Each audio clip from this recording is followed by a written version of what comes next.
বিশ্ব থেকে দেশ, দেশ থেকে দেশের জনগণ, আর এই জনগণকে নিয়ে দেশের রাজনীতি। এই রাজনীতির মাঠে ব্যক্তির স্বার্থে রাজনীতি না জনগণের জন্য রাজনীতি?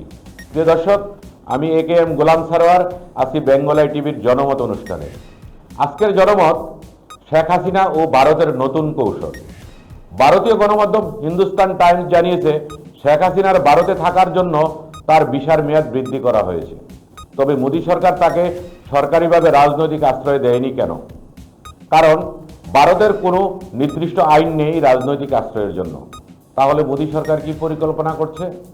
চলুন এ নিয়ে একটি প্রতিবেদন দেখি।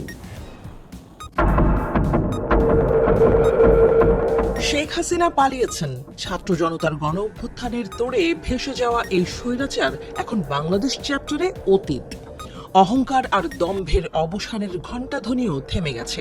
তবুও হাসিনা প্রসঙ্গ ফিরে ফিরে আসছে বাংলাদেশের রাজনীতিতে।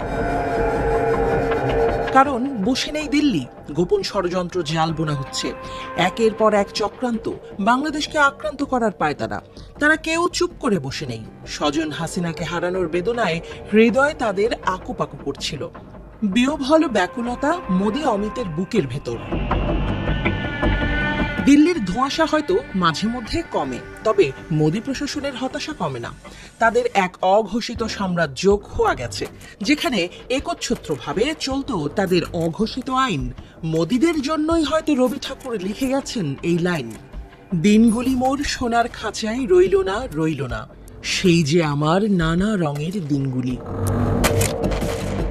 সোনার খাঁচায় কয়লা পুড়ে দেয়া হাসিনাও এখন ভারতের গলার কাটা। ভারতও এখন আর তাকে রাখতে চাইছে না। দেশটির অভ্যন্তরে উঠছে হাসিনা বিরোধী জনমত। ভারতীয়রা হাসিনার মতো উটকো ঝামেলা রেখে বাংলাদেশের সাথে সম্পর্ক খারাপ করতে চায় না। তবে নয়াদিল্লির একটা দোটানা আছে। তাদের অবস্থা এখন ভেতর বলে দূরে থাকুক, বাহির বলে আসুক না। দ্বিধা শিরোনামের গানের এই কথার মতোই। ভেতর হাসিনাকে উগড়ে ফেলে স্বস্তি পেতে চায়, তবে বাহির বা লোক দেখানো কৌশল হাসিনাকে বের করে দিতে দেয় না। ভারতের মনে খচখচানি, হাসিনাকে একবারে বিদায় করলে বাংলাদেশকে অস্থিতিশীল ও অশান্ত করার কোনো কৌশল বা ট্রাম্প কার্ড তো আর তাদের হাতে থাকবে না। এবার কি করা যায়, এর একটা আপাত কৌশলও খুঁজে বের করেছে দিল্লি।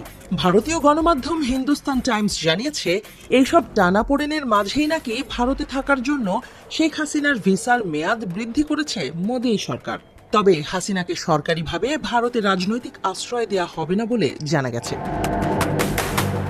কারণ এই সংক্রান্ত কোনো নির্দিষ্ট আইন নেই ভারতে। তবে হাসিনার ভিসার মেয়াদ বৃদ্ধি করে বৈধভাবে তাকে ভারতে থাকতে দিতে সম্মত মোদী সরকার। ভারতের কেন্দ্রীয় স্বরাষ্ট্র মন্ত্রণালয় নাকি ভিসার মেয়াদ বৃদ্ধিতে সবুজ সংকেত দেয়। এরপরই স্থানীয় ফরেন রিজিওনাল রেজিস্ট্রেশন অফিসের মাধ্যমে হাসিনার ভিসার মেয়াদ বা ভারতে থাকার অনুমতির মেয়াদ বৃদ্ধি করা হয়। তবে বিশেষজ্ঞরা বলছেন, এই কৌশলে ভারত মূলত সাপ ও লাঠি দুটোকেই বাঁচিয়ে রাখছে।